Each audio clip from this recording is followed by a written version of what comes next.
ನಮ್ಮ ತಾಯಿ ಗೀತಮ್ಮ ಜಂಬ್ರಗಟ್ಟೆ ಅವರು ತೀರ್ಕೊಂಡಿರೋದಿಲ್ಲೇ.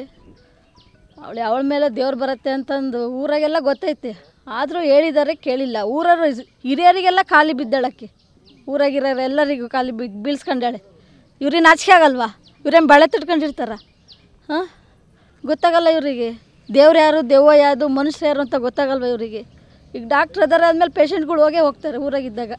ಈಗ ನೀವು ಹೇಳಿದ್ದೀರ ಅಂದರೆ ನಾನು ಹೋಗ್ಲೇಬೇಕಾ ಅಲ್ಲಿಗೆ? ಅವ್ರು ಕೇಳಲೇಬೇಕಾ?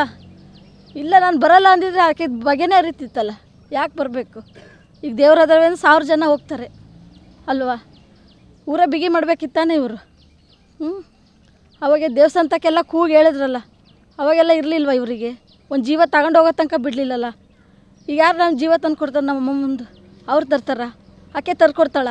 ಆಕೆ ಬರ್ಬೇಕು ಇವತ್ತು ನಮ್ಮ ಹತ್ರ ಬಂದು. ಆಕೆ ದೇವ್ರಲ್ವಾ? ನಮ್ಮ ಅಮ್ಮನ ಜೀವ ಥರ ಕೇಳ್ರಿ ಸಾಕು ನನಗೆ. ಈ ಪರಿಸ್ಥಿತಿ ಯಾರಿಗೂ ಬರಬಾರ್ದು. ಇನ್ಮೇಲೆ ಎಲ್ಲರೂ ಎಚ್ಚೆತ್ಕೋಬೇಕು. ಅದನ್ನೇ ಹೇಳಿ ತೋರಿಸ್ಕೊಟ್ಟೋಗ್ಯಾರ ನಮ್ಮಮ್ಮ. ಇವಾಗ ಈಗಾರು ಎಚ್ಚೆತ್ಕೊಳ್ರಿ, ಆಕೆ ಸವಾಸ ಮಾಡಬೇಡ್ರಿ ಅಂತ. ದೆವ್ವ ಬರುತ್ತೆ 10 ಗಂಟೆ ತನಕ. 10 ಗಂಟೆಯಿಂದ 8 ಗಂಟೆ ತನಕ ದೆವ್ವ ಬರುತ್ತೆ ಬೆಳಗಿನ ಜಾವ. ಯಾರು ಬರ್ತತಿ? ಯಾವ ದೆವ್ವ ಬರ್ತಾರೆ? ರಾತ್ರಿ 10 ಗಂಟೆಯಿಂದ ಬೆಳಗ್ಗೆ 3:30 ತನಕ ಮಾಡಿದ್ದಾರೆ. 3:30 ತನಕ ದೇವ್ರು ಬರುತ್ತೆ ಮೈ ಮೇಲೆ ಯಾವನಿಗಾರೆ. ಏನು ಮಾಡಿದಾರೆ? ಹೊಡಿ ಬಡಿ. ನಮ್ಮ ತಮ್ಮ ಅವನಿಗೂ ಹೊಡೆದಿದ್ದಾರೆ, ಅವ್ರ ಜೊತೆಗಿದ್ದರಿಗೆಲ್ಲ ಹೊಡೆದು ಅವರಿಗೂ ಹಿಂಸೆ ಕೊಟ್ಟಿದ್ದಾಳೆ. ಅವ್ರು ಏನು ಮಾಡ್ತಿದ್ರು? ವಾಮಾಚಾರ ಮಾಡಿ ಕರ್ಕೊಂಡು ಹೋಗಿದ್ದಾಳೆಗೆಲ್ಲ, ಮನೆಗೆಲ್ಲ ನಿಮ್ಮಣ್ಣೆಲ್ಲ ಕಟ್ಟಿ ಅದೇನು ಮಾಡಿದಾಳೋ ಮೋಡಿ ಗೊತ್ತಿಲ್ಲ. ಒಬ್ಬ ಮನುಷ್ಯ ತಾಯಿಗೆ ಹೊಡಿಬೇಕಾದ್ರೆ ಕಳ್ಳಿರಲ್ವ ಅವನಿಗೆ? ಚುರುಕನ್ನಲ್ವ? ಅಷ್ಟು ಕಲ್ಲು ಮನ್ಸು ಅವ್ರದ್ದು. ಕಲ್ಲು ಮನ್ಸಿರೋಕ್ಕೆ ಸಾಧ್ಯ ಇರುತ್ತಾ? ಬರೀ ನಮ್ಮ ಅಮ್ಮ ಒಂದು ಚೂರು ಜ್ವರ ಬಂತು ಅಂತ ಮಕ್ಕಂಡ್ರೆ ತರ್ಕೊಂಡಲ್ಲ ಅವನು, ಹಾಗೆ ಆಸ್ಪತ್ರೆಗೆ ಕರ್ಕೊಂಡು ಹೋಗೋನು. ಅಷ್ಟು ಹೊಡೆಯೋ ತನಕ ಇರ್ತಾನೆ ಅಂದರೆ ಅವನಿಗೇನು ಮಾಡಿದ್ದಾಳೆ ಇವಳು? ಅಷ್ಟು ಜನ ಚೆನ್ನಾಗಿದ್ರು ಸರ್ ಅವ್ರು ಎಂದೂ ಅಷ್ಟು ಹುಷಾರಿಲ್ಲ ಅಂದರು ಎಂದೂ ಮಕ್ಕಂಡರಲ್ಲ ಅವರು, ಎಂದೂ ಮಕ್ಕಂಡಿಲ್ಲ ಅವರು. ಅವ್ರಿಗಿಲ್ಲ ಅಂದರು ಇನ್ನೊಬ್ರಿಗಾರು ಅಡುಗೆ ಮಾಡೋಕ್ಕಾರ ಎದ್ದವರು ಅಡುಗೆ ಮಾಡ್ತಿದ್ರೆ ಹೊರ್ತು ಅವ್ರು ಎಂದೂ ಮಕ್ಕಂಡರಲ್ಲ. ಒಂಚೂರು ಹುಷಾರಿಲ್ಲ ಅಂದ್ರೂ ಮಲ್ಕೊಂಡರಲ್ಲ ಅವರು. ಅಂಥದ್ದು ಅಷ್ಟು ಕೊಟ್ಟು ಹೊಡೆದ್ರು ಅವನಿಗೂ ಬಿಟ್ಟಿಲ್ಲ ಅಂದರೆ ನಾವು ಏನು ಮಾಡಬೇಕು? ನಮ್ಮನ್ನು ಅನಾಥ ಮಾಡಿ ಹೋಗ್ಬಿಟ್ರಲ್ಲ. ಊರಾಗಿರೋರಿಗೆ ಯಾರಿಗೂ ಮನಸ್ಸಿಲ್ವ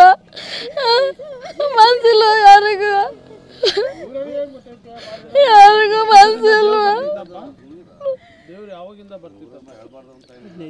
ತುಂಬ ದಿನ ಆಗಿತ್ತು ಅವ್ರಿಗೆ, 15 ದಿವಸ 20 ದಿವಸ ಆಗಿತ್ತು ಅವ್ರಿಗೆ ಬಂದು. ದೇವಸ್ಥಾನದಾಗೆಲ್ಲ ಪಂಚಾಯತಿ ಆಗಿದೆ, ವಿಡಿಯೋನೂ ಇದೆ, ಬೇಕಾದರೆ ವಿಡಿಯೋ ತಗೊಳ್ಳಿ. ಏನೋ ಅವಳ ಮೇಲೆ ದೆವ್ವ ಬರುತ್ತೋ ಏನೋ ಅಂತ ಎಲ್ಲ ಕೇಳಿದ್ದಾರೆ ಅವರು. ಕೇಳಿದಾಗ ಅವರು ಬರುತ್ತೆ ಅಂತ ಅಂದು ಏನೋ ಹೇಳಿದಾರೋ ಗೊತ್ತಿಲ್ಲ, ವಿಡಿಯೋದಲ್ಲಿ ಇದೆ ನೋಡಿ. ನಾನು ಊರಲ್ಲಿ ಇರಲಿಲ್ಲ, ನನಗೆ ಗೊತ್ತಿಲ್ಲ ಅಷ್ಟು. ನಾವು ಬೇರೆ ಊರಾಗಿರೋದು, ನಾನು ನೆನ್ನೆನೇ ಬಂದಿರೋದು. ನೋಡಿ ಸ್ವಲ್ಪ ತುಂಬ ಹಿಂಸೆ ಕೊಟ್ಟಿದ್ದಾರೆ ಸರ್. ಮನೆಯಿಂದನೇ ಹೊರ್ಕೊಂಡು ಕಟ್ಕೊಂಡು ಹೋಗಿದ್ದಾರೆ. ಎಷ್ಟು ಜನ ಇದ್ರು ಸರ್ ಗೊತ್ತಿಲ್ಲ ನನಗೆ. ಅವ್ರ ಗಂಡ ಹೆಂಡ್ತಿ ನೋಡಿ ಸರ್, ಕಾನೂನಲ್ಲಿ ಯಾವ ರೀತಿ ಶಿಕ್ಷೆ ಇದೆ ಅದನ್ನು ಕೊಡ್ರಿ ಸರ್. ಕಾನೂನಲ್ಲಿ ಯಾವ ರೀತಿ ಶಿಕ್ಷೆ ಇದೆ ಅಂತ ಆಯ್ತು ಅದನ್ನು ಕೊಡ್ರಿ ಅವರಿಗೆ. ಅವ್ರು ಊರಲ್ಲೇ ಹಿಡ್ಕೊಬಾರ್ದು ಸರ್. ಇವರು ಊರಾಗಿರೋ ಯಜಮಾನ್ರು ಅದಾರೆ ಅಂದರೆ ಅವ್ರು ಊರಾಗೆ ಹಿಡ್ಕೊಬಾರ್ದು. ಇಂಥ ಪರಿಸ್ಥಿತಿ ಇನ್ಮೇಲೆ ಯಾರಿಗೂ ಬರಬಾರ್ದು ಈ ಊರಲ್ಲಿ. ಇವ್ರು ಎಚ್ಚೆತ್ಕೋಬೇಕು ಇನ್ಮೇಲೆ. ಈಗ ಎಚ್ಚೆತ್ಕೊಂಡಿಲ್ಲ ಅಂದರೆ ಇನ್ನೂ ಇಂಥ 1000 ಹೆಣಗಳು ಹೋಗ್ತವೆ ಊರಾಗೆ. ಅದಂತೂ ಕಟ್ಟಿಟ್ಟಿದ್ದು ಬುತ್ತಿ ನೋಡಿ ಸರ್. ಈ ಊರಾಗೆ ಹಿಡ್ಕೊಬಾರ್ದು ಅವಳನ್ನ.